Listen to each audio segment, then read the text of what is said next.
Interesting facts about Philippine President Rodrigo Duterte. The Dutertes are originally from Cebu. For instance, his late father, former Davao Governor Vicente Duterte, was mayor of Danao City in Cebu. His cousin Ronald, on the other hand, served as Cebu City Mayor from 1983 to 1986. Ronald's father, Ramon Duterte, also held the position from 1957 to 1959. Mayor Rodrigo Duterte also considers several political families in Cebu as his relatives, among them the Durano and Almendra clans. It was in the 1950s when his father moved to Davao, leaving behind some of their relatives who have since remained in Cebu. Despite him being skinny, the young Duterte was just as tough during his childhood. In a 2002 Time magazine article, Duterte was described as fearless because he refused to back down from fights or whippings from his mother despite being a self-confessed skinny weakling. Not surprisingly, Duterte preferred to hang out with Davao City's toughs and street smarts, an experience that has made it easier for him to connect with the masa. After being expelled twice, he was kicked out of Ateneo de Davao. Duterte finally graduated from high school and went on to earn a law degree from San Beda College in 1972. Upon passing the bar exam, Duterte served Davao first as a special counsel to the city government and then as assistant city fiscal. After the 1986 People Power Revolution, however, his career took a new turn. After his 3 terms as Davao City Mayor, Duterte ran and won as congressman of the city's 1st district in 1998. He had no choice anyway. The 1987 Constitution mandated that congressmen and other local officials can only be elected to 3 consecutive 3-year terms. Duterte embraces diversity. In fact, he was the only politician who allowed gay candidates, along with a Muslim and disabled, in his ticket. He believes that the city council is a body of people sitting as representatives of the people.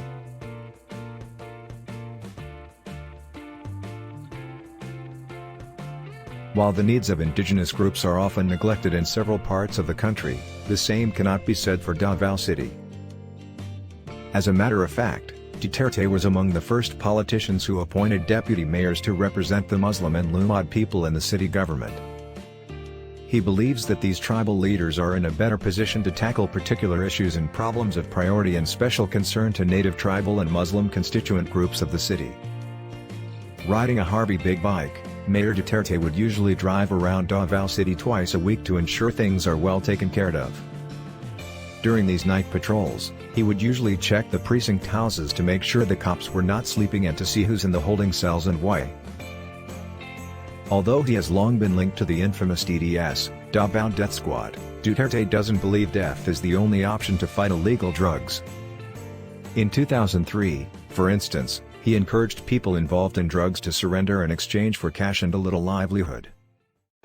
The money, which amounted to 2,000 pesos, would serve as pocket money of surrenderers while undergoing a drug rehabilitation program. Duterte also used part of his peace and order fund to give allowance and therefore compel the drug dependents to see the doctor regularly. If there's one thing that kept Duterte from running for higher office, that would be his fear that as much as 100,000 criminals might die if he becomes president. Rumors have been told about Duterte's alleged involvement in the summary killings perpetrated by the vigilante group Davao Death Squad. He had continued to deny this until an interview with Gikan Sumasa para Sumasa. In the said TV show, Duterte admitted his links to the infamous group and even dared human rights groups to file a case against him in the court. In April 2014, Mayor Duterte was nominated for the World Mayor Award, which is given every 2 years by the City Mayors Foundation to outstanding leaders who served their communities well. However, Duterte politely refused the nod, saying, "I did it not for my own glory, but because that was what the people expected me to do." It was not the first time that Duterte declined an award though. In the past, he refused to accept awards for Davao City, including the one given by the American Cancer Society and the 2010 Anti-Smoking Award in Singapore. Duterte's somewhat unconventional leadership has been praised by Filipinos who are longing for peace and order, so much so that Duterte was ranked 5th among all Filipino politicians included in the list of 2010 most trusted individuals by Reader's Digest. However, Duterte's success is not just one-dimensional. His unprecedented term as a mayor saw the transformation of Davao City from a crime-infested area into a thriving business hub equipped with its own 24/7 emergency hotline, Central 911. Among the notable ordinances enacted by the city government under Duterte were the firecracker ban, liquor ban, which prohibits the sale and consumption of alcoholic beverages from 1 p.m. to 8 a.m. in public places, and the anti-smoking ordinance. It was also during Duterte's term when his community was recognized for the third time as Outstanding Local Government Highly Urbanized City, cementing Davao City's place in the National Literacy Hall of Fame. In terms of social services, the city government has continuously implemented various projects to ensure the health and wellness of children and the marginalized sectors of the community. Based on his 2015 SALN, Statement of Assets, Liabilities, and Net Worth, Duterte has a net worth of P23,514,569.93 or a P1.54 million increase from the amount he declared the previous year.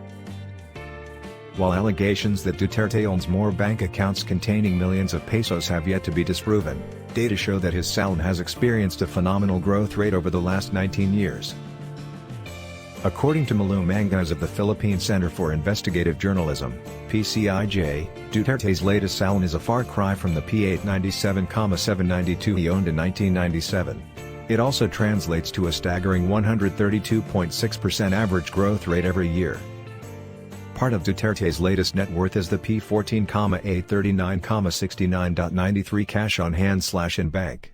He also has 3 million peso worth of investments as well as properties including household appliances, jewelry, real estate, and furniture amounting to P1,130,000.